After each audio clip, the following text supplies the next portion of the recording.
Wong ning omah itu artinya tidak dugem, tidak melakoni maksiat.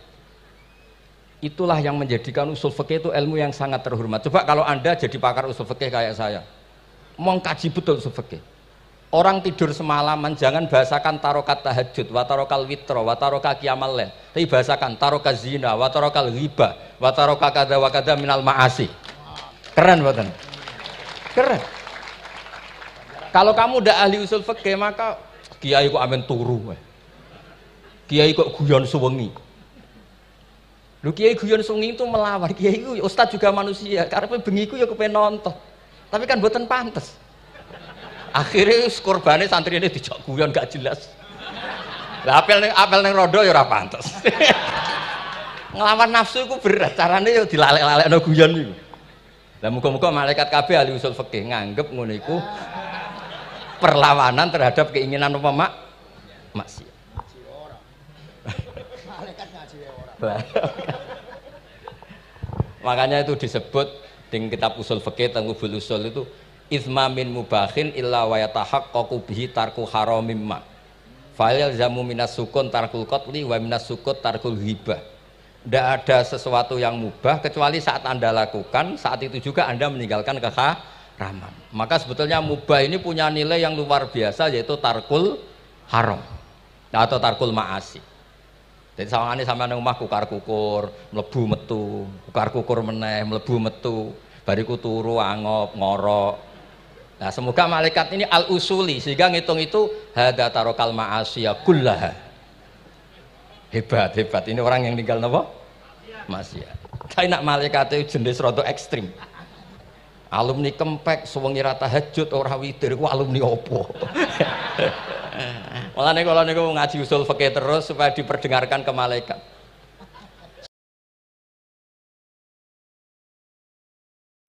Assalamualaikum warahmatullahi wabarakatuh. Bismillahirrahmanirrahim. Nahmaduka ya ghafuru ya syakuru wa sholli wa sallim barik ala sayyidina Maulana Muhammad wa ala alihi wa sahbihi asmain nama ba'du. Teng ngerso para keluarga besar Kiai Haji Akil Sirot wabil khusus teng wau niki pernah paman kalian kula. Dados gadah otoritas meksa. Tapi itu saya keren ning Bihan malah pernah mbah nggih pernah mbah nggih putrine guru kula niku dimanfaatno beliau kayak gitu. Nggih sedanten para habaib wonten Mas Arif Kapolres sedanten ingkang kula hormati.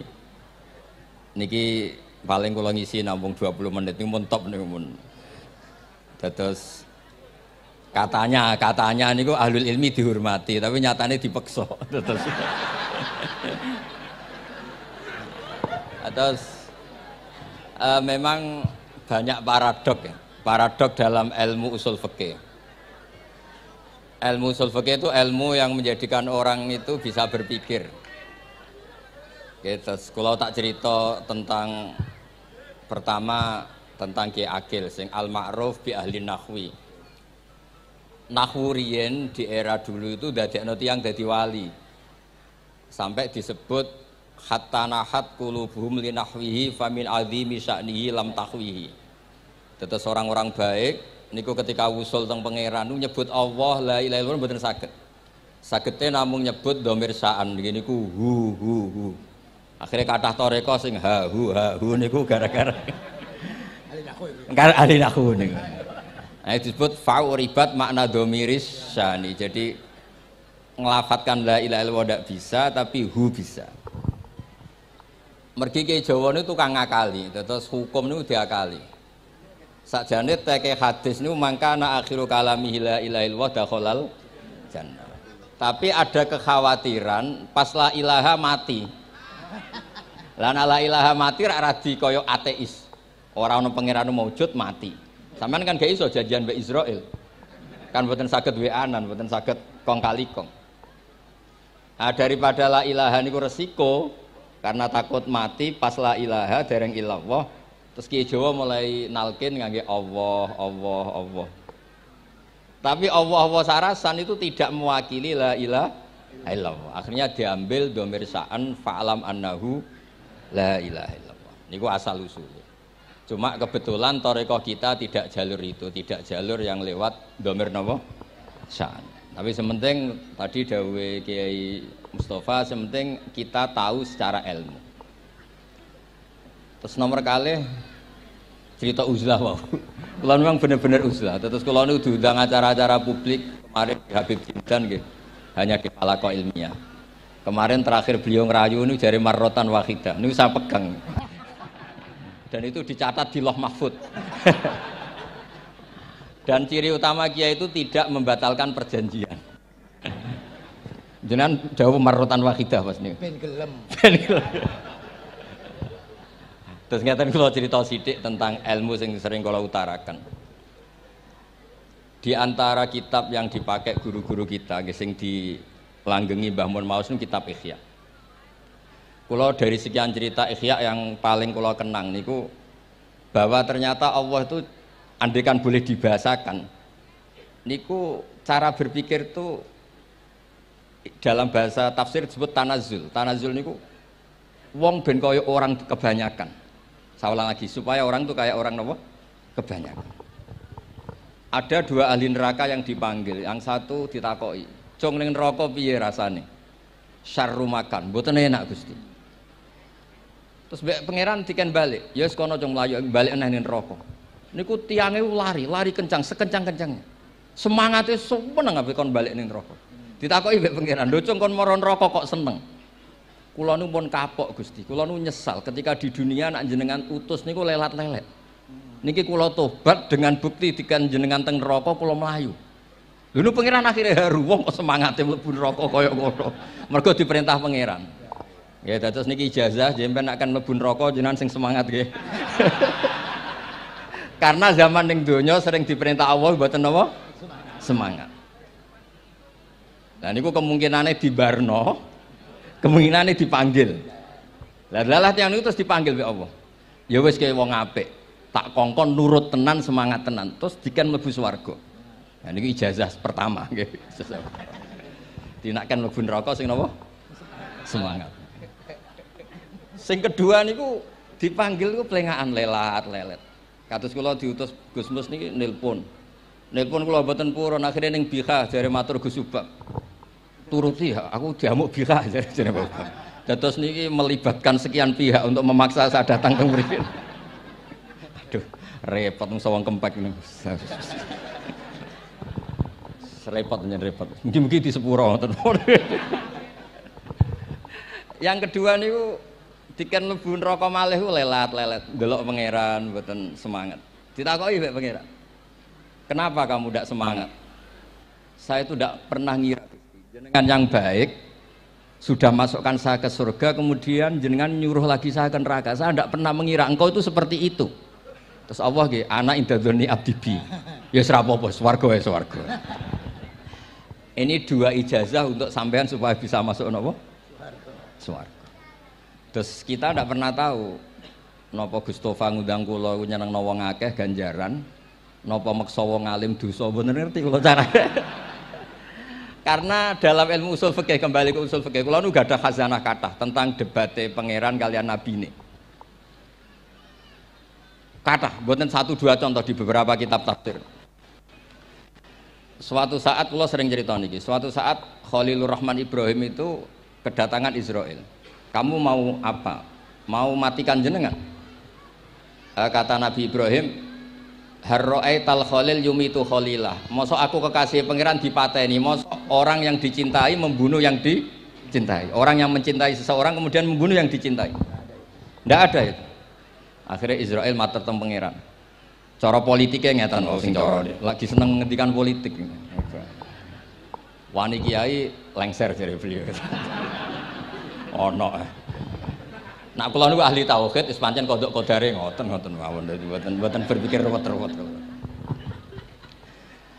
Terus Israel kan mboten biasa logika kan malaikat itu SOP kan, mboten biasa logika. Akhirnya matur pangeran, kata Ibrahim, "Masa kekasih bunuh yang dikasih, masa yang mencintai bunuh yang dicintai." Tapi Ibrahim baru sadar ngadepi pangeran gitu, lebih pinter. Ketika Allah fakullahu, katakan ke Ibrahim, harlo etal khalil yakrohu ayal ko khalilah. Mosok jari seneng aku kok ketemu aku rawani. Jari seneng kok rawani ketemu. Lah niki sampean aku pengen mati monggo ngake ilmu sing niki. Wong jari seneng pangeran kok rawani ketemu pangeran. Seneng seneng ketemu. Ibrahim seneng sakit. Yo mati saiki ra apa mati saiki. Terus kedua niki cerita karena ini pondok ilmu. Orang harus biasa pakai logika usul fikih. Politik juga gitu. Nak kiai politik rawan kena syubhat. Tapi nak wong soleh ra oleh politik, kowe ridho dipimpin wong fasik-fasik kabeh. Ya mboten ngerti, mbok sing bener dis pokoke ngoten. Yes, itu memang logika usul napa? Fikih.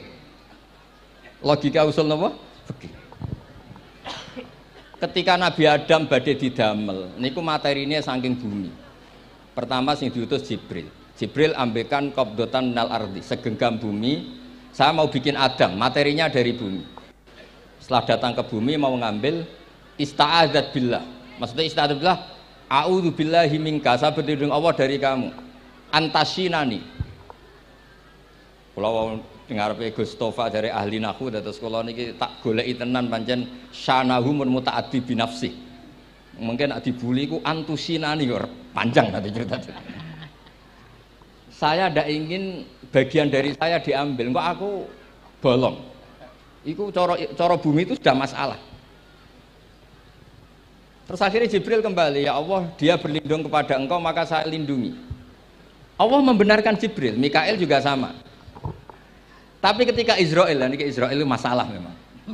Ketika disuruh ngambil bumi, buminya ista'adat billah, tetap diambil. A'udzu billahi minka antasinani. Saya berlindung Allah supaya kamu tidak melukai saya, mencidrai saya dengan mengambil bagian dari saya. Kata Israel, wa a'udzu billah alla unaffidhu amroh. Saya juga a'udzu billah diperintah Allah kok tidak kasil. Kudu kasil. Lah saya tidak tahu yang benar istilahnya Jibril apa istilahnya Israel. Terus memang sudut pandang. Makanya dulu ketika banyak pondok putri itu kiai-kiai kuno dulu itu menentang. Alasannya nggih, nak bojone jelas khawatir kiainya kecobaan itu jelas. Tapi banyak kiai itu nggih khawatir tenan. Kecoba fitnatin nisa. Tapi ketika logikanya dibalik, apa kamu ridho para perempuan-perempuan muslimat itu tidak dapat pendidikan apa? Agama. Hanya karena orang soleh tidak punya nyali, tidak punya peduli mengajar. Tapi nggih saged diwalik. Ustaz-ustaz sing mani pas-pasan niku kowe ridho nak kecoba. Sampeyan milih mana? Ridho kecoba apa ridho bodoh? Nah, logika-logika usul fikih ini yang kemudian dipakai Wali Songo. Dipakai Wali Songo kemudian membiarkan sekian tradisi yang insya Allah itu salah sebetulnya. Tapi tidak sebanding dengan asmane Allah Subhanahu wa taala. Misalnya begini. Nggih niki dirungokno mawon. Sampeyan ra paham mboten napa-napa. Sampai nak rafaham, bisa anggap aja tawaduk. Sepantesnya wong awam yo rafaham, nak paham jadi kiai. Terus biasa mawon sampai nak rafaham aja tersiksa. Umpamanya jenengan mboten kiai kok kon paham. Nak sampean pinter kados kula mestine ora ngrungokno, semangate hasud. Terus rivalitas perkara. Nah, cara Mbah Mun nak cerita ngoten, dhisik ke zaman bodoh iku angger kiai mbok cucuk. Bareng padha kiai niku koyok saingan. Niku pun sunatullah ndak bisa dihindari, niku pun sunatullah. Terus kembali lagi ya. Logika-logika usul fikih niku dipakai oleh Wali Songo. Ngeten ada cerita ini rungokno nonton. Itu sudah saya cek di beberapa riwayat termasuk di Musnad Imam Ahmad.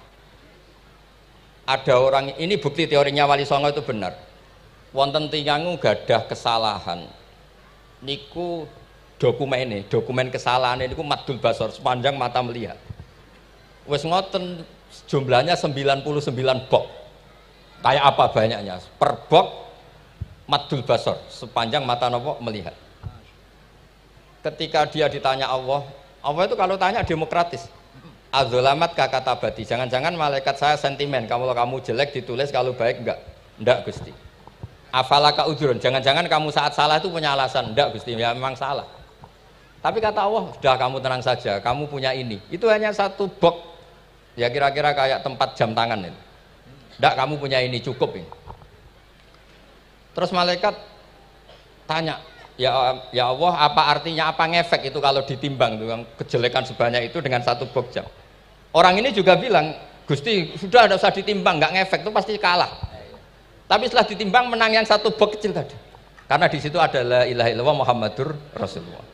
Jadi malaikat diancam sama Allah, kamu berani tidak mempertimbangkan nama saya?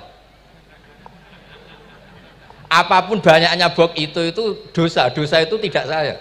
Kalau ini la ilaha illallah itu nama saya. Kamu berani tidak mempertimbangkan nama saya? Ya tidak berani Gusti, ya harus dimenangkan. Nah itu. Semalane kok pengajian ini ya ono istilatur rijal wan nisa, tapi baru kayak ngaji di sepuro. Ya aja muni halal tapi ya aja muni terus gak ono faedahe. Sepuro. Di sepuro insyaallah. Karena kalau nuruti harus steril halal itu kayaknya tidak bisa. Terus di situ ditutup fala yaskulu ma asmillahi taala syai'un. Dibanding asmane Allah taala sesuatu itu tidak ada nilainya. Pasti menang Allah taala. Sehingga banyak ulama ngendikan kowe nak berdosa, bersalah maca iki-iki. Dan kalau Anda dosa misalnya catatannya satu box terus di bawah ada astagfirullah, malaikat ditanya sama Allah, kamu berani tidak mempertimbangkan nama saya disebut di situ? Nah, saya ini ribuan orang yang ngundang, saya berani mengabaikan. Bareng ono wong ngaku mbah, ya mbah tenan wae. Ya terus ngoten. Kowe wani gak mempertimbangkan Gustofa sing mantune Mbah Maimun. Ya. Semoga cara pandang malaikat nanti seperti itu.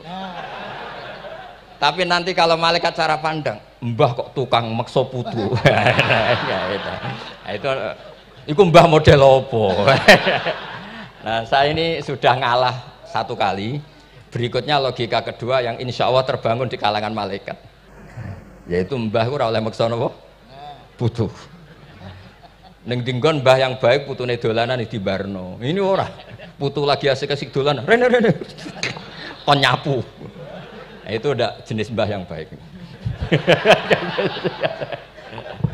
Terus kula suwun lah ngaji usul fikih yang serius karena itu menjadikan kita bermartabat.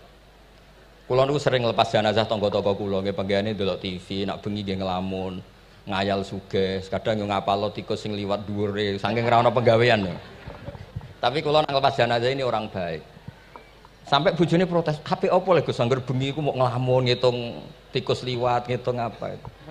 Terus kulo matur, ngitunge aja ngono, ngitunge tarokal ma'asiya. Wong ning omah itu artinya tidak dugem, tidak nglakoni maksiat. Itulah yang menjadikan usul fikih itu ilmu yang sangat terhormat. Coba kalau Anda jadi pakar usul fikih kayak saya, mengkaji betul usul fikih.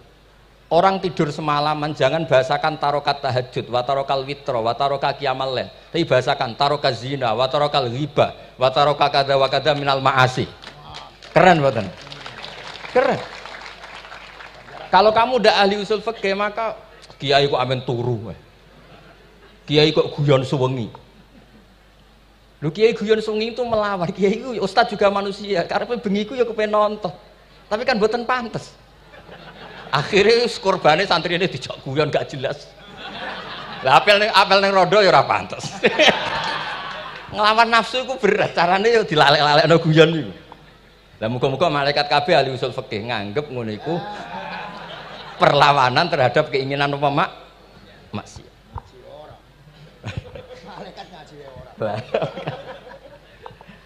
Makanya itu disebut di kitab usul fikih Tanghubul Usul itu izma min mubahin illa wa yatahaqqaqu bihi tarku haramim ma fa'il zamu minas sukun tarkul qatli wa minas sukut tarkul ghibah.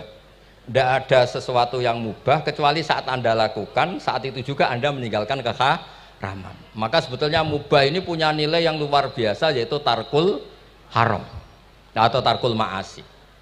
Jadi sawangane sampean nang omah kukar-kukur, mlebu metu, kukar-kukur meneh, mlebu metu, bariku turu angop, ngorok.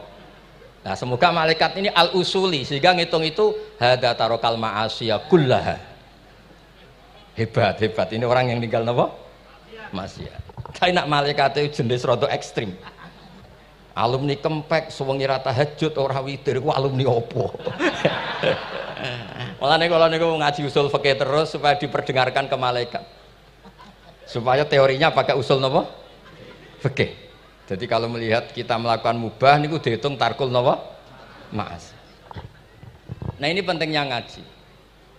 Kalau nate ditanya sama seorang dosen, Gus, masa iya Quran yang katanya mutu semutu-mutunya, kemudian ada ayat kulu washrobu, mosok urusan mangan, gak usah disuruh orang juga makan. Terus kualitasnya kulu washrobu itu di mana? Terus kalau jawab, terus soropan yang penting wopo, rapat utawa seminar. Ndak ada rapat, ndak ada seminar itu kamu ndak mati, tapi kalau nggak makan itu mati. Penting mana? Ya penting makan. Lah iya, jadi orang itu lupa kalau sesuatu yang seserius itu karena menjaga nyawa, yaitu makan. Terus karena makan tuh hal yang murah dianggap biasa, itu bahaya. Sehingga sebetulnya yang kita bisa jadi wali lewat hal-hal keseharian tidak bisa jadi wali karena tadi. Saya punya hadis, ini mudah sekali untuk Anda jadi wali. Bahkan di atas wali lah. Inna woha ta'ala layar do anil abdi. Pakai inna masih pakai lam taukid. Inna woha layar do anil abdi ayak kulal aklata fayahmadahu alaiha. Au yasroba syarba fayahmadahu alaiha. Allah itu sangat ridho. Ada orang makan satu asupan kemudian dia muji Allah. Loh, orang tidak punya alpat itu tidak mati, tidak punya tanah ribuan hektar itu tidak mati. Tapi kalau nggak makan sesuap nasi mati. Penting mana? Penting makan. Tapi gara-gara kamu tamak untuk syukur nunggu punya alpat, untuk syukur nunggu punya tanah banyak. Anda ini bodoh. Mau syukur saja syaratnya kok banyak. Jadi sebetulnya kalau kita mau jadi wali itu cukup setiap makan itu kamu syukur. Fayahmadahu alaiha. Au yasroba syarba fayahmadahu alaiha. Makanya wali-wali dulu kalau didik raja yang sedang berkuasa itu ditanya, kamu raja besar, punya pengaruh besar. Andaikan kamu di padang pasir dan kemudian Anda tidak mendapatkan air sama sekali, apakah kamu menggantikan kerajaan kamu demi beli satu seteguk air? Iya, akan saya beli karena saya kalau tidak minum mati. La tafroh bimulkin la yusawi jar'atamain. Kamu jangan bangga dengan sistem kekuasaan yang tidak senilai dengan seteguk air. Orang nggak jadi raja itu nggak mati, tapi kalau nggak minum mati. Terus akhirnya dosen itu tahu, wah berarti kulu wasrobu itu luar biasa Gus, ya, sangat luar biasa. Makan dan minum itu luar biasa. Makanya terus adat kiai mertamu mangan. Kalau tadi baru datang kon mangan, di sini ya ada mangan. Ya saya anggap aja itu proses jadi wali, ngoten mawon. Jadi segampang itu jadi wali. Nah kemudian gara-gara torekoh terus jadi wali ku repot kon maca 10.000 wiridan kon opo. Kesuwen nih cara-cara kesuwen. Karena ini partai enggak torekoh tadi. Dulu abahnya Mbah Maimun Mbah Zubair itu kalau disuruh wiridan lama-lama itu enggak mau. Sementing diridani pangeran, maca kok akeh-akeh. Nah, itu partainya partai ahlul ilmi. Ya partainya partai ahlul apa? Nah kemudian karena saya ini nekuni tafsir ya, itu saya kepengen ya menggerakkan supaya ilmu Quran itu menarik. Caranya apa? Cari sisi ekstrimnya. Kalau bolak-balik, kenapa sih orang nggak janggal? Nggak janggal itu udah iskal. Quran itu kan kalamu Allah. Saya lagi Quran itu kalamu Allah. Masa iya Allah yang Tuhan kemudian ngendikan iya kana budu wa iya kanas tai. Kepadamu aku menyembah. Masa Allah ngendikan gitu pada kekasihnya Nabi Muhammad? Padahal Allah itu al-ma'bud bukan abid. Allah yang disembah bukan yang menyembah. Semua ahli tafsir, saya bukan bilang sebagian, semua ahli tafsir pasti ngendikan begini. Wa yuqaddaru qabla qaulihi ta'ala iyyaka na'budu qulu. Sebelum iyyaka na'budu itu ada kata yang disimpan yaitu qulu. Jadi iyyaka na'budu itu betul ngendikannya Allah, cuma sudah dikasihkan Jibril kepada umatnya Rasulullah. Jadi Jibril bilang gini ke Rasulullah Muhammad, qul iyyaka na'budu. Kemudian Nabi juga bilang ke umatnya qulu iyyaka na'budu. Jadi ini kalam Allah yang sudah milik kita. Nah berhubung milik kita, kita sah mengatakan iyyaka na'budu. Karena kalau tidak janggal, masa iya Allah berdoa ihdinas siratal mustaqim, tunjukkan kami jalan yang benar. Lah kalau ihdinas siratal mustaqim kalam Allah berarti kan Allah yang berdoa. Nah, sehingga semua tafsir bilang sama, wa yuqaddaru qabla qauli ihdinas siratal mustaqim qulu. Nah, Terus ada mufassir lain bilang jangan mulai iya karena butuh ya semuanya, mulai bismillah, qulu bismillahirrahmanirrahim. Masa iya Allah sendiri yang bilang bismillahirrahmanirrahim? Nah, dengan tafsir seperti ini terus kita akhirnya lagi-lagi kembali ke usul fikih, kembali ke balaghah, kembali ke nahwu. Kalau enggak, ya Anda akan menafsiri Quran pakai logika Anda sendiri. Sampai ada mungkirus sunnah. Pokoknya sementing kembali ke Quran. Orang roh Quran itu kayak apa? Saya kemarin ngaji di Sedan di daerah saya bilang, Sayyidina Umar itu Islam sebelum minta hidayat. Khalid bin Walid ya Islam sebelumnya ya tidak minta hidayat. Lah itu kan janggal. Padahal katanya Quran itu hudal lil muttaqin, petunjuk bagi mereka yang takwa. Padahal tidak ada sabkut takwa untuk Umar. Umar tidak pernah takwa, tapi nyatanya Islam. Bahkan dia masuk ke rumahnya Zaid bin Arqam itu mau bunuh Nabi, mau nyari Nabi, bukan mau Islam. Tapi ketika dengar iparnya membaca Toha ma anzalna alikal Qur'ana litasqa, kemudian dia masuk Islam. Lalu gimana tentang hudal lil muttaqin, petunjuk bagi mereka yang takwa? Banyak ulama yang mengatakan lil muttaqin itu balaghahnya lil iktifa, lil muttaqina wa ghairihim. Jadi Quran itu petunjuk bagi yang takwa dan yang tidak takwa. Dan itu di bahasa Arab sah. Di bahasa Arab sah. Misalnya gini ya, kalau sampean punya ponakan dolan, cong-cong nang mangan. Ya maksudnya ya mangan mbek ngombe, mangan tok seretan mati kan. Itu kan satu paket. Saro bila taqikumul harra wal barda. Pakaian yang melindungi dari panas, di situ nggak disebut wal barda, tapi artinya juga wal barda. Karena kalau tidak diartikan lil iktifa, nanti Quran itu memberi petunjuk bagi yang sudah muttaqin, corong doang nguyai segoro, wis takwa kok. Nah ini kita butuh ahli tafsir yang al-usuli. Karena itu yang menjadikan Quran punya kualitas lagi. Seolah lagi punya kualitas lagi. Kalau ndak, Quran tuh kayak biasa-biasa saja, kayak tadi kulu wasrobu kayak dan seterusnya dan seterusnya. Jadi kalau suwun barokahnya hormat sama orang alim kados Ki Akil, Ki Siras dan tenaga keluarga mriki. Orang menghidupkan logika ilmu lagi. Jadi kalau seneng lah nak dalam Gusmus ahli ilmu mboten krana niat fakir mboten. Biar sampean ngerti lah kalau ngadepi ahlul ilmi itu pun mboten level. Ahlul ilmi itu kalau punya logika itu tidak bisa dibantah. Saya beri contoh sekian contoh yang nyata yang diajarkan Rasulullah SAW. Nabi itu pernah mau dipermalukan orang karena Nabi ngendikan la adwa wala tiarata, tidak ada penyakit menular. Terus ada orang iseng kok onta yang kena kudisen itu dijejerkan yang waras ikut kena kudisen. Terus orang ini tanya, ya Rasulullah ini tadi sehat, tapi kena onta yang kudisen ikut kudisen. Nabi tanya lagi, faman a'dal awal, yang kudisen pertama ketularan siapa? Wah itu dari Allah ya, maksud saya seperti itu. Jadi ada terus orang-orang kafir itu cara berpikir aja alal alihata ilaha wahida inna hadza lasyai'un ujab. Muhammad ya tentu mereka masih jangkar. Muhammad problem kita ini banyak. Kalau Tuhannya satu tidak cukup. Ada problem kredit macet, ada problem macam-macam kan, utang piutang macam-macam. Kalau Tuhannya satu tidak cukup. Kita butuh Tuhan banyak karena problem kita banyak. Lalu Nabi mengajarkan mereka apa logika yang dibangun. Kalau kamu jadi buruh, kemudian majikan kamu banyak, semuanya merintahkan kamu, kamu bingung enggak? Ya bingung. Tuhan kamu itu majikan kamu, kalau banyak-banyak perintah semua kamu yang bingung. Ya sudah mat Tuhannya satu saja. Itu disebut wa daraba rasulan daraba masalah rajulan fihi syuraka umutasakisuna wa rajulan salamal lirajul. Nah, sekarang itu kita ini mulai kehilangan fatonahnya Rasulullah SAW. Nabi dulu itu kalau nerangkan ilmu itu logikanya gampang sekali. Logika yang dibangun tuh gampang sekali. Ada orang cerita, ya Rasulullah saya ini ada sekian anak saya, yang paling saya cintai satu. Apa saya boleh melebihkan yang paling saya sayangi dalam pemberian? Nabi jawabannya itu tidak langsung jangan enggak. Apakah kamu berharap bahwa mereka semuanya baik ke kamu? Iya, semuanya saya ingin baik ke saya. Ya kalau gitu jangan.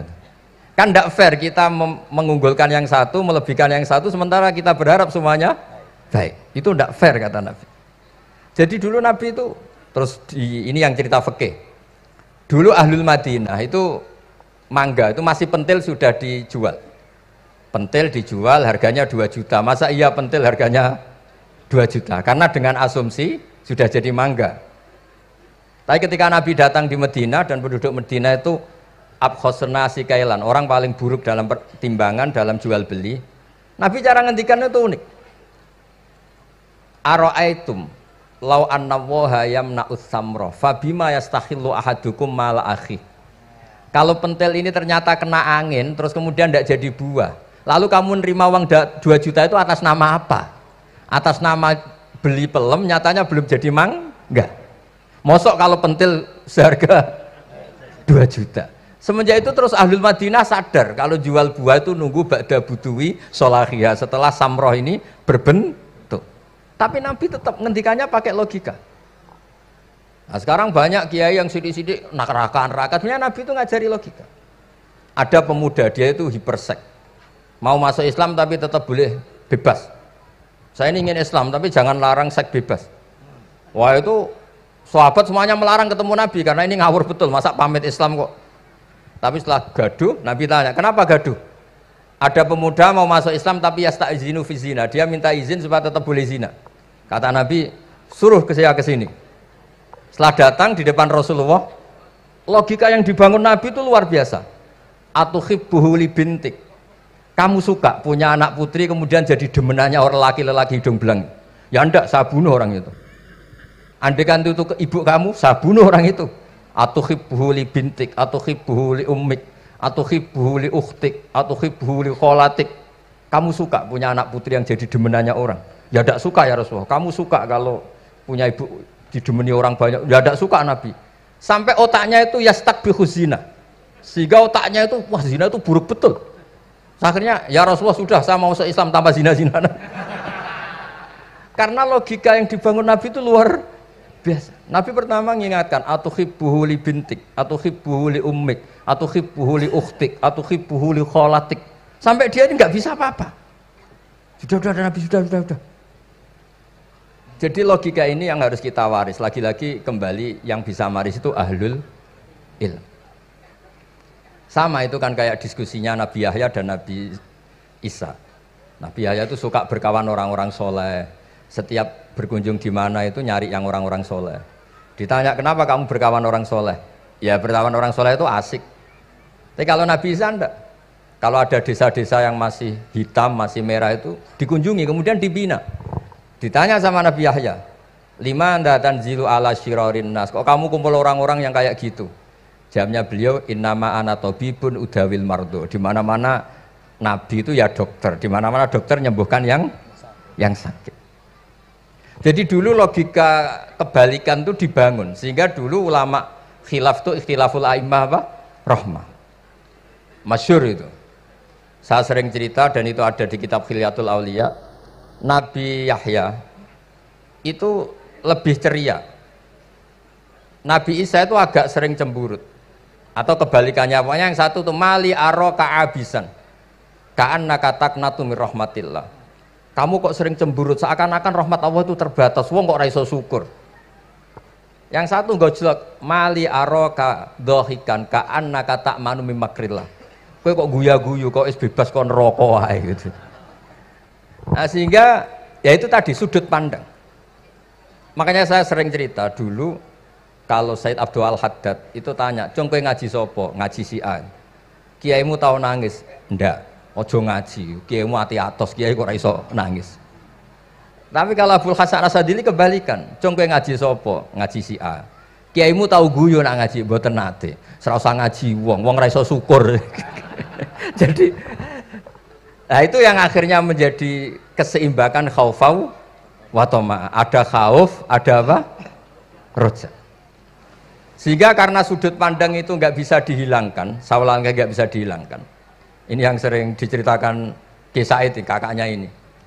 Dulu Muhammad bin Hasan Asy-Syaibani, Imam Syafi'i itu lama sekali beliau jadi ulama top yang suka fikir. Dianggap fikir itu aman, ngeringankan hisab. Nggak jenengan fikir yang dihisab malaikat apanya kan? Kan nggak bisa ngisap jenengan, apa saja tidak punya. Punyanya problem. Nah setelah ngaji sama Imam Malik, Imam Syafi'i tanya, yang ilmunya setingkat jenengan siapa? Kata Imam Malik, sebetulnya Abu Hanifah orangnya sudah meninggal, tapi ada muridnya namanya Muhammad bin Hasan Asy-Syaibani. Kamu ke sana dari Madinah ke Irak, dulu tempatnya di Baghdad. Setelah di Irak, Muhammad bin Hasan Asy-Syaibani itu kalau ngitung uang tuh di meja, emasnya itu banyak, uangnya banyak, dia hitung di meja, malah kaget. Saya ini gedeng kiai, kedunyan ini ketemu kiai, kedunyan. Enggak, karena Muhammad bin Hasan Asy-Syaibani itu wali, kamu tanya, kamu heran ya ada kiai kaya? Iya. Ya sudah, kekayaan ini kasihkan orang fasik, biar dipakai demenan, dipakai mabuk, dipakai ini. Terus, ya jangan, kalau kena orang fasik bahaya, jenengan saja. Semenjak itu Imam Syafi'i mulai rodok seneng duit. Jadi ada ceritanya, kok diangen-angen, nah terus keterusan umatnya kayak gini-gini itu. Jadi ini cerita nopo istihad apa? Cerita nopo istihad. Sama pangkat juga sama. Gue seneng nak wong soleh-soleh tidak ikut ngurus negara ini. Mau dikemanakan negara ini. Tapi ada yang berpikir, gue seneng nak wong soleh terkontaminasi. Ya sudah monggo. Sing isra payu jabat, nggih berpikir zuhud. Sing payu ya berpikir politik. Yang penting semuanya itu berdasar ilmu. Yang penting itu semuanya berdasar apa? Ilmu. Karena ilmu ini basis yang paling diridani Allah Subhanahu wa taala. Masyhur itu di Ihya sering diceritakan Imam Ghazali, ana alim uhibbu kulla alim. Kata Allah, saya ini alim dan sangat mencintai orang alim. Karena orang alim ini yang tahu perspektif. Orang yang ngiranya, saya ulang lagi, yang ngiranya itu enggak ilmiah. Di depan orang alim itu sangat-sangat apa? Ilmiah. Yaitu tadi misalnya ada ayat wa min ayatihi manamukum billaili wan nahar. Masa iya tidur yang ngorok semua turunnya secara jelas kok jadi wamin ayati. Tanyakan ahli medis, sistem tubuh kita kalau nggak tidur tuh kayak apa rusaknya. Dan toat pas-pasan ngene iki satu-satunya solusi yo turu. Bengi ngempet kepen delok dangdut, delok dugem. Bareng turu jebule esuk wis bar alhamdulillah. Cara melek iman kamu seberapa? Tarikan-tarikan maksiat posisi kamu terjaga bisa kalah kan? Tapi kalau tidur sukses kan tarkul maksinya. Nah, karena tidur itu sukses menghilangkan maksiat disebut wa min ayatihi manamukum billaili wan nahar. Sampai Imam Ghazali ngendikan di makalah itu sehingga nanti ibadahnya umat ini di akhir zaman an-naumu. Ibadah terbaiknya itu tidur. Jadi mulane maksud kula ngeten. Sampai nanut jalur wong alim dia turu ya ibadah, tengok-tengok ya ibadah, jagongan nggih ibadah, gojol-gojolkan ambek kanca nggih napa? Ibadah. Karena ini semuanya kul bi fadlillah bi rahmati fa bidzalika napa? Falyafrah.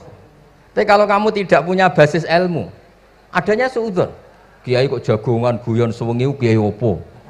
Kiai kok turu sewengi ku kiai. Karena basisnya ada ilmu. Padahal jelas ketika Rasulullah bikin urutan kebaikan, pertama Nabi ngendikan kamu menolong orang.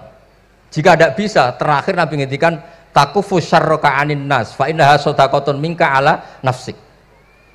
Tadi beliau juga cerita di nasihat Imam Mun, idza lam tuhsin fala tusi. Kalau tidak bisa berbuat baik, setidaknya kamu tidak berbuat jelek sama orang lain. Dan potongan ngene iki paling gampang apa? Tidur kan?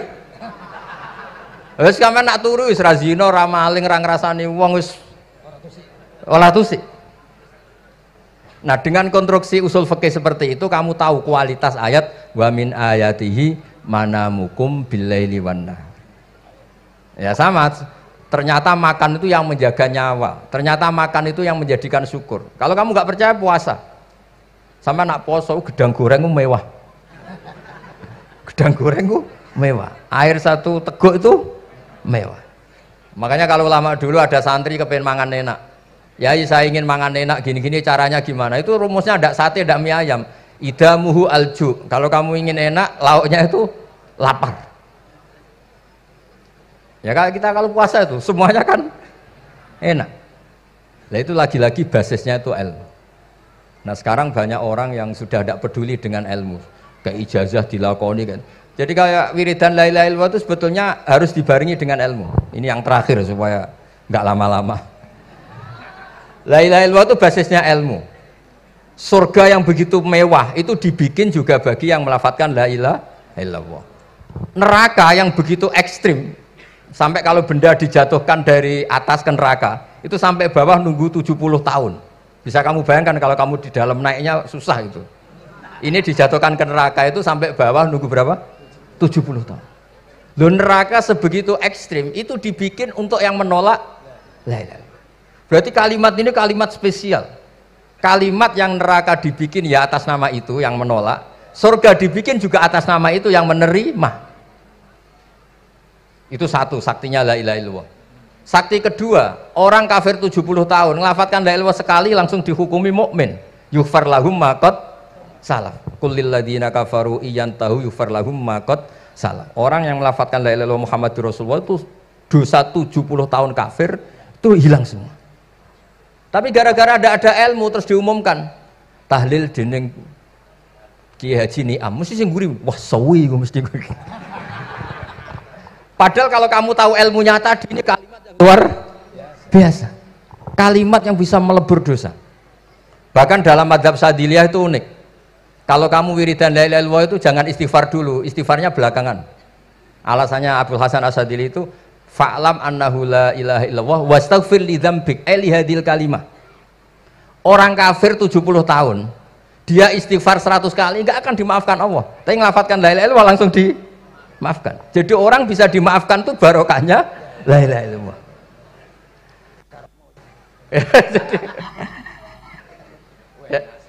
Ya kan? Jadi orang kafir 70 tahun, wirid istighfar 100 kali atau 1000 kali, dimaafkan enggak? Enggak kan? Tapi kalau membaca la ilaha illallah dimaafkan. Jadi istighfar tuh ngefek positif itu kalau dibarengi la ilaha illallah. Makanya wastaghfir li dzambika bihadil kalimah. Kamu boleh istighfar berdasar hadhil kalimah, berdasar la ilaha illallah. Tapi terus kemudian ya thariqah itu banyak, itu urusan rasa.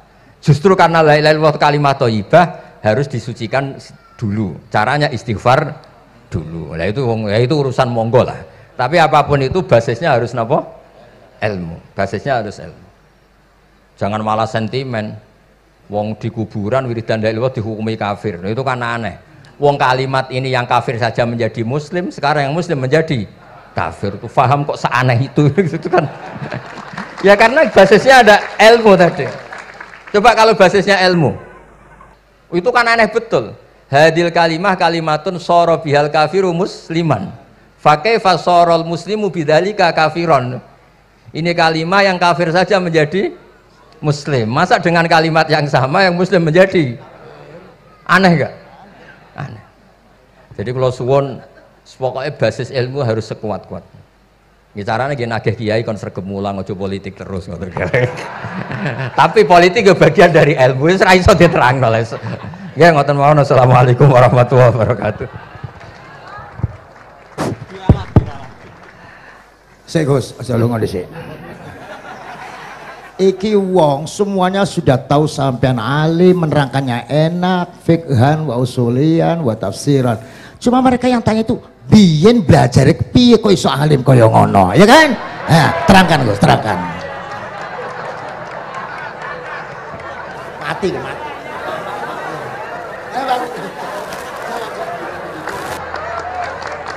Setuju kan? Setuju? Sila. Asal dakaik.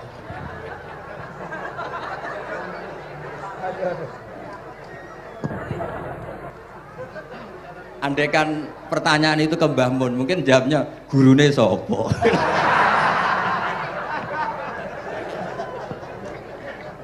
Tapi mungkin kalau ke mbah-mbah saya ya juga babanya nih Biha juga Mbak Abdul Aziz, mungkin putuku. Tapi kalau saya ingin cerita tentang saya paling aku sregep. Yang jelas tuh dari kafadlu yuti apa? Mayas. Tapi gini, kalau ini menghormati bahasa saya ini, kalau ijazah begini, dulu Mbak Mun tuh sering cerita, juga bahasa kayak nak kepengen ngalim, ku sinau sedurunge ngaji ya, misalnya kamu ngaji takrib atau ngaji wahab sama Mbah Mun, kamu baca dulu sebelum ngaji. Nah, setelah dibaca, misalnya kamu baca rofa, kok Mbah Mun baca jer, kamu baca jer, Mbah Mun baca rofa, berarti goblok tulen. Karena semua teori Anda kok salah. Ya misalnya Mbah Mun baca wadakaro sapa al-musannifu, kamu baca wadakaro musannif. Berarti kan goblok banget itu. Ya kan ada cerita gitu, ada orang tuh nggak tahu betul. Gus maknane lam tardiman itu apa? Lam tardiman. Dicari di kamus tuh udah ada. Ternyata itu di head lam tarodaman. Dia baca satu lam tardiman, dicari di kamus sampai hidup mati lagi agak ada. Nah, jadi kamu baca dulu, misalnya di bab head lam taro ngali sapa mar'ah daman ing getih. Ternyata ngaji Mbah Mun paginya jadi baca lam taro daman. Jadi kalau kamu malamnya baca lam tardiman loh kok. Jadi itu kata Dawe Mbah Mun mergo sorokan kabeh santriku ora mungkin. Carane ngecek kebenaran Anda yo maca sik. Nanti kalau kemiripannya 50% ya separuh alim. Kalau 70% ya serontok alim. Tapi nanti kalau kemiripannya sampai 100% dan berkali-kali, ya berarti kan sudah luar biasa. Jadi yang ngaji sama Ki Mustafa, Ki Niam, saya mohon santri-santri itu belajar dulu, biar bisa ngecek nanti guru saya baca kayak apa.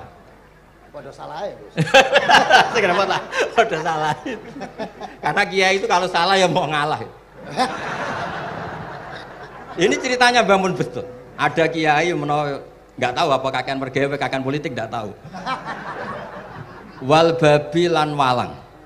Terus ada santri, kulo gak ada makna kok lawang. Ya walang sing lawang cung. Mau ngalah. Terus watini lan wit alu. Gurune maca alu. Kulo gak ada makna kok elo. Lah ya wit telu kena gua alu. Tapi saya menangi kiai itu kalah sama santri itu. Saroko nyolong sapa wong albedo tangi anduk. Terus gurunya kaget. Cung kok anduk, cung. Bareng didelok endok. Karena kalau pegon kan anduk sama endok itu padha wae. Ini anu padha. Tapi kiainya akhirnya kalah. Memangnya nyolong anduk boleh? Yo ora, cung, yo haram, yo padha wae kalau gitu nyolong. Nyolong endok ya haram, nyolong anduk haram. Lo cerita itu masyhur itu. Kalau cerita yang terkenal di Lirboyo itu kan ada santri dari Jakarta di kelas. Gurunya bilang Ja'a Zaidun, Zaid datang. Waro'a itu Zaidan, saya melihat. Si murid ini itu melihat pintu terus. Lama-lama gurunya itu tersinggung. Kamu diajari pelengahan nggak sopan. Habis Ustadz bohong. Lah kenapa bohong? Katanya Ja'a Zaidun, Ra'aitu Zaidan. Zaidnya mana?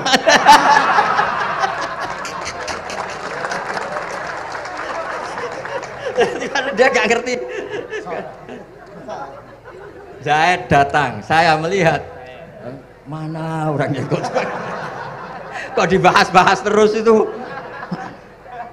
Ya, jadi yang serius tadi kalau sampean ingin nguji kualitas Anda. Makanya saya dulu itu pede baca kitab di depan Mbah Mun karena ya ngecek. Dan dulu itu Gus Zofur, Gus Kamil sebelum ngaji ya itu mesti sinau sama saya. Nanti ketika Mbah Mun baca tadi kalau kemiripannya kita 90% ya bagus. Syukur-syukur sampai 100. Dan itu terulang sampai Wahab Hatam, Jamul Jami' Hatam. Sehingga kita tahu. Jadi kalau diskusi kita kok salah ya tahu, kalau benar ya tahu. Kalau tahqiq ya tahu. Biasanya kalau tahqiq itu Mbah Mun karena takut menyalahkan kiai-kiai Jawa, kalau baca 2 kali, misalnya begini. Yasmalu, kadang diwaca Yasmilu ora apa-apa nggih Jawa wae gitu. Karena kalau kita memaksakan sampai benar seperti di kamus, kayaknya kalau kiai Jawa itu berat sekali. Dumeli bojo bolak-balik mesti ora goblok wis apik lah. Karena kalau baca tahqiq itu kan butuh kamus. Yang benar itu Yasmalu misalnya. Tapi kan populer juga orang baca Yasmilu. Saya tuh menangi loh, Kiai Jawa dulu baca Simai itu menangi, Masdar Simai. Lama-lama setelah banyak alumni Al-Azhar terus berdasar kamus, baca Samai semua sekarang. Saya menangi Kiai itu baca Dilalah. Lama-lama karena sekarang udah banyak punya kamus, baca Dalalah. Fa'alah.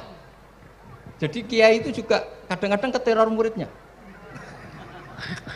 Makanya Syekh Zakaria Al-Ansori itu pernah ditanya, kenapa engkau begitu alim alama sampai dilakopi Syekhul Islam? Kata beliau itu lucu jawabannya, karena saya ini orang yang sial.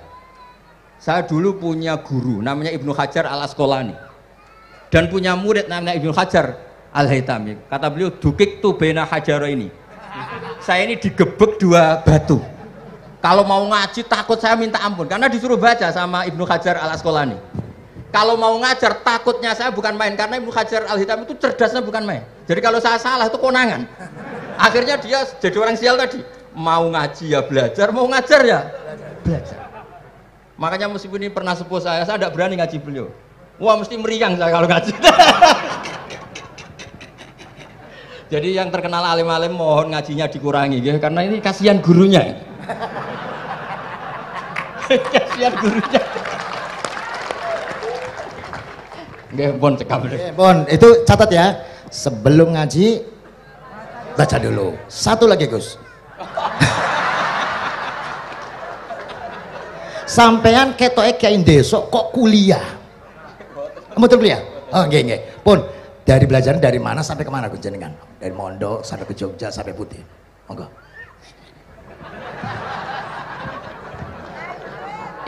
Ini karena sesuai kontrak, nggak boleh nyulayani janji sekali aja Sekali tak tekno Gus. Jadi sebetulnya kalau di ilmu, saya kan sering ketemu ahli geologi, ahli sosiologi. Sebetulnya di ilmu kita, saya kan lama di Jogja dan itu yang saya pakai juga ilmu zaman di pesantren. Misalnya sosiologi itu kan ada mukadimahnya Ibnu Khaldun. Itu kan teorinya luar biasa. Misalnya begini, kenapa Rasulullah itu harus dari suku Quraisy, suku yang sangat terhormat di Mekah? Itu secara teori sosiologi loh, bukan teori nubuah. Kata Ibnu Khaldun, Nabi itu mesti final dzori kaumi itu aneh. Saya ulang lagi, Nabi itu final dzori kaumi pasti aneh. Nah masa aneh-aneh ini ditoleransi oleh umatnya karena beliau dari suku yang terhormat. Coba kalau dia dari suku, beliau dari suku yang hina, pasti pas aneh-aneh langsung diadili. Ya kalau di NU lah, ndak Gus Dur kok bikin aneh-aneh di NU kan langsung tuntas.